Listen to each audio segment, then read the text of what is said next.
Hello everyone, welcome to our JRF Adda platform. सबसे पहले तो आप सभी को प्यार भरा नमस्कार। दोस्तों, आज हमारे साथ में है दाहित्री, जिन्होंने इस बार नेट की परीक्षा उत्तीर्ण की है हिस्ट्री सब्जेक्ट। तो आज हम गायत्री से जानेंगे कि इनकी पेपर वन की स्ट्रेटेजी क्या थी, पेपर टू के लिए उन्होंने क्या स्ट्रेटेजी अपनाई और कैसे इस इतने बड़े ऑल इंडिया कंपटीशन को इन्होंने क्वालिफाई किया विद वेरी डिसेंट स्कोर। तो सबसे पहले तो हम स्वागत करते हैं गायत्री का। Welcome to our platform Gayatri. Good morning sir. And सबसे पहले आपको बहुत सारा कॉन्ग्रेचुलेशन, बहुत बहुत बधाइयाँ आपको इस एग्जाम को क्वालिफाई करने के लिए। Thank you so much sir. तो गायत्री, मैं जानना चाहूंगा कि आपने नेट जेआरएफ की जो प्रिपरेशन है वो कब से शुरू की थी? आपकी ये जो जर्नी है, जेआरएफ की जर्नी है, वो कब से शुरू हुई? सर वैसे नेट के बारे में पहले से पता था जब मैं पीजी कर रही थी। लेकिन सर मैंने कभी इस पर ध्यान नहीं दिया था कि मुझे भी लगता था कि शायद मैं नहीं निकाल पाऊंगी। इसलिए सर 2020 से मैंने सोचा कि एक बार ट्राई तो करना बनता है। तो सर मैंने पहले बुक ली थी। बहुत सारे बुक मैंने ऑर्डर किए और मतलब नेट के एग्जाम के लिए तैयारी की। फिर यूट्यूब के जरिए मुझे पता चला कि आप भी क्लास ले रहे हैं काफी अच्छे, तो फिर मैंने आपकी क्लास ज्वाइन की है सर। और उसके थ्रू मैंने मुझे काफी हेल्प मिली सर उससे। और मेरा लगभग पेपर वन 100% सर आप ही से कवर हुए, जबकि मैं पीडीई एंड हायर एजुकेशन, ये तो सबसे सर आपसे बेस्ट तो कोई नहीं पढ़ा सकता सर, तो ये मैंने आप ही से पूरा कवर किया है।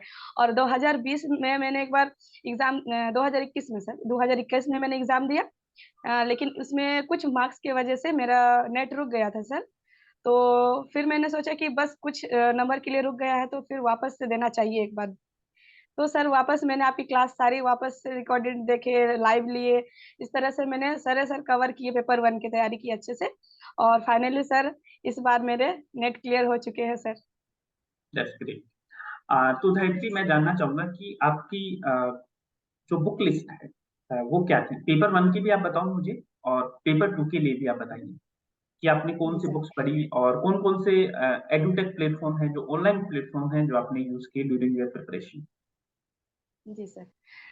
तो सर मेरे फर्स्ट पेपर के लिए मैंने सबसे पहले आपकी क्लास लिए है।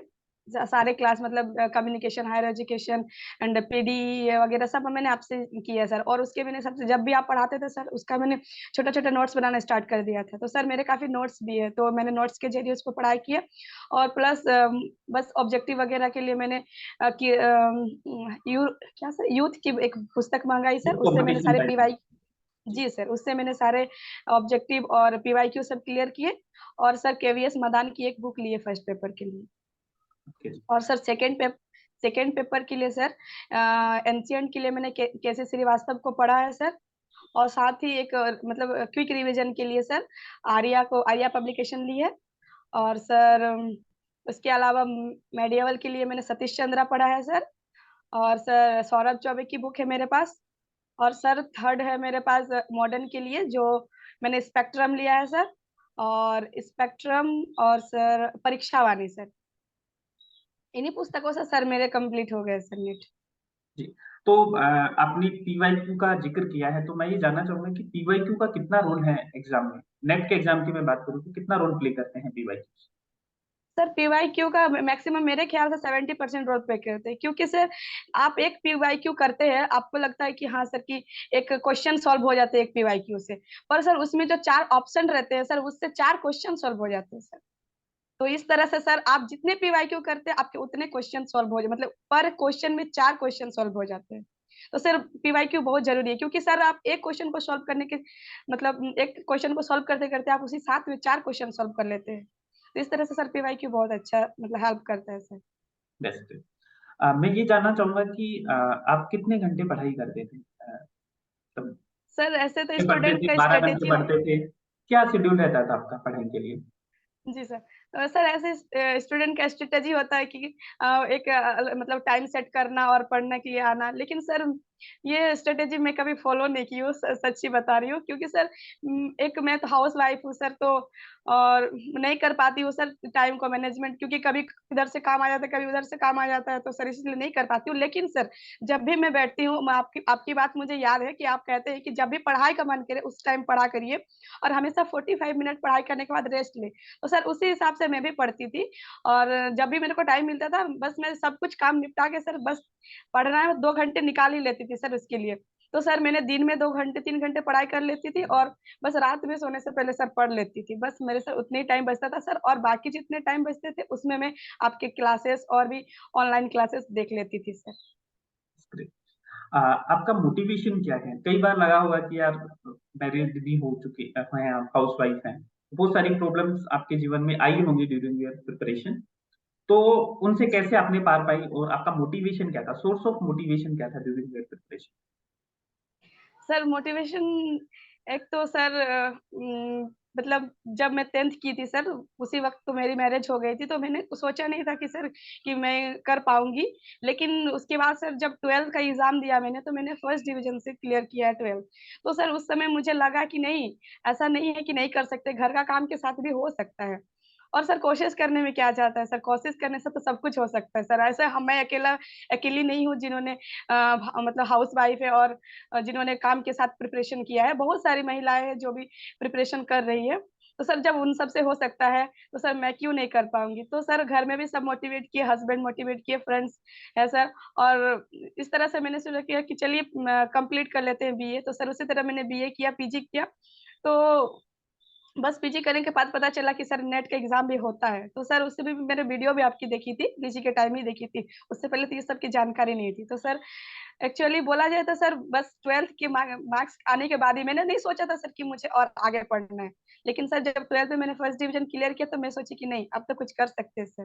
तो सर इसीलिए मैंने सब कर लिया। वेरी गुड, आपकी हिम्मत को मैं नमन और करता सर हूँ कि 10th क्लास में शादी होने के बाद में और आपने पूरी एजुकेशन आपकी कंप्लीट की है, और ऑल इंडिया लेवल का एग्जाम होता है नेट, उसमें आपने बहुत अच्छे मार्क्स से अपना एग्जाम भी क्लियर किया है, और आप बहुत जी सिंसियर सर। स्टूडेंट और भी हैं, क्योंकि मैं आपको 2 साल से आप मेरे से जुड़े हैं। जब मैं पिछले प्लेटफॉर्म पे पढ़ा रहा था, वहां भी आप मेरी क्लासेस लेते थे, यहाँ भी आप ले रहे हो, तो बहुत ही और सिंसियरिटी के सर साथ आपने पढ़ाई की। जी।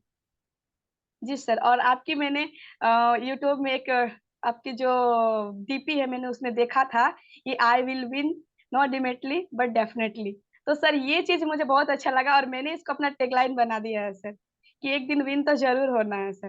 तो बस सर ये मुझे मोटिवेट करती है, और आज तक ये मेरा टैगलाइन बना हुआ है सर। मैंने हर जगह पे इस चीज को लगा के रखा है, मैंने व्हाट्सएप में, हर जगह पे। और सर सबसे ज्यादा थैंक यू मैं आपको बोलना चाहती हूँ सर, कि आपने इतना मेरा सपोर्ट किया है सर। आपने क्लास में भी हमें जो भी डाउट होते हैं सबको क्लियर किया है सर।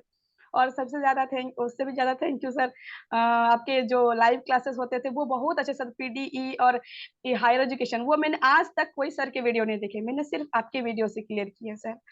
और सर थैंक यू, मेरे फैमिली वाले बहुत सपोर्टेड है सर। और मेरे हस्बैंड तो मुझे इतना सपोर्ट किए, तभी जाके मैं 10th से सर आज पीजी कंप्लीट करके और कर सर नेट क्लियर किया मैंने। दैट्स ग्रेट, ये बहुत बड़ी बात है, और भविष्य के लिए भी आपको बहुत सारे शुभकामनाएं कि आप ऐसे आगे बढ़ते रहो, और ये तो आपकी शुरुआत है, अभी आप बहुत आगे जाओगे, पीएचडी भी करोगे, असिस्टेंट प्रोफेसर भी बनोगे, तो इस जो मेहनत आपने स्टार्ट की है, जो उसको रोकना मत, उसको कंटिन्यू रखना है आपको, है ना? जी सर, इस बार तो जेआरएफ ही लेना है सर। बिल्कुल, डेफिनेटली आप जेआरएफ करोगे इस बार। और इसके अलावा मैं जानना चाहता हूँ कि जो हिस्ट्री है उसका जो पेपर आता है वो थोड़ा लेंथी आता है, तो इस बार का पेपर भी थोड़ा जी सर। लेंथी था, तो आपने उसको मैनेज कैसे किया, टाइम मैनेजमेंट कैसे किया आपने ड्यूरिंग योर एग्जामिनेशन, पेपर के टाइम? सर पेपर वन को मैंने पहले सॉल्व कर लिया था। पेपर वन को सॉल्व करने के बाद मैंने सोचा था कि जितने जल्दी हो सके पेपर वन को कंप्लीट करना है। उसके बाद जो भी टाइम मेरे पास बचेगा, उसको मैं सारे हिस्ट्री को देना है मेरे को। तो सर सबसे पहले वो मैंने पेपर वन को किया, फिर हिस्ट्री को मैंने जो शॉर्ट शॉर्ट क्वेश्चन थे उसको पहले कंप्लीट किए। फिर सर जो पढ़ने वाले क्वेश्चन, क्योंकि मेरे को लगा था कि सर कि पढ़ने वाला क्वेश्चन अगर हम पहले कर लेते हैं तो फिर सारे क्वेश्चन छूट जाएंगे उसी उसी के चलते। तो सर हम जो शॉर्ट क्वेश्चन थे उनको सॉल्व किया। उसके बाद जो थोड़ा लेंदी था, जैसे कि क्रोनोलॉजी सेट करना, ये सारे क्वेश्चन सर, तो इन सबको मैंने थोड़ा सा डीपली पढ़ी थी मैं सर बुक, तो उसी के थ्रू में कम मतलब कि धीरे धीरे मतलब समझ समझ के सर हो गया। दैट्स ग्रेट, अच्छी स्ट्रेटेजी थी आपकी। गायत्री, ऑलमोस्ट हमने सारी चीजें डिस्कस कर ली हैं, बहुत ही कम शब्दों में अपने अपनी स्ट्रेटेजी है उसको बताया है। आखिरी में कुछ मैसेज देना चाहते हैं आप अपने ब्रदर्स एंड सिस्टर को जो अगली बार एग्जाम देने वाले हैं? स्पेशली मैं बोलना चाहूंगा कि हाउस वाइफ को आप क्या मैसेज देना चाहते हैं इस प्लेटफॉर्म के जरिए, क्योंकि बहुत सारे लोग हैं जो आफ्टर मैरिड नेट जेआरएफ की तैयारी स्टार्ट करें, तो उनके लिए आपके पास में क्या मैसेज? सर उनके लिए यही मैसेज है कि देखिए प्रॉब्लम सबके आते हैं, चाहे वो हाउस वाइफ हो या सिंगल हो। सर प्रॉब्लम देखिए जिंदगी का हिस्सा है प्रॉब्लम, संघर्ष सर सबको करना पड़ता है। सर इन प्रॉब्लम को साइड करके आप कोई चीज करते हो ना तो सर वो बहुत अच्छा लगता है सर। आप उस टाइम अपने आप में प्राउड फील करते हैं सर कि हाँ मैंने इसने प्रॉब्लम को फेस करने के बाद मैंने ये गोल अचीव किया है सर। तो मैं उन लोगों को बोलना चाहूंगी कि कभी भी कोशिश करना नहीं छोड़ना चाहिए सर। आपको भले 1 घंटा मिले 2 घंटा मिले, सर वो कोशिश आपको नहीं करना चाहिए और कभी भी गिव अप नहीं करना चाहिए लाइफ में। हमेशा कोशिश, एक दिन जरूर आएगा सर जब आपका भी क्लियर हो जाएगा। That's great. तो thank you so much Gayatri for being with us, है ना। आपने बहुत ही अच्छे से सारी चीजें हैं वो बताई है। और thank you so much everyone for being with us also. तो बाकी मिलते हैं फिर नेक्स्ट सक्सेस स्टोरी में। आज के लिए इतना ही है। इस बार हमारे बहुत सारे स्टूडेंट हैं जिन्होंने जेआरएफ क्वालिफाई किया है, नेट क्वालिफाई किया है, उनमें से एक गायत्री भी थी जो आपके सामने है अभी। तो बाकी जो स्टूडेंट है उनसे भी आपकी मुलाकात जरूर जल्दी ही करवाएंगे, तो जुड़े रहिए हमारे चैनल से और पढ़ते रहो, keep smiling and keep learning. Thank you so much. Thank you so much sir.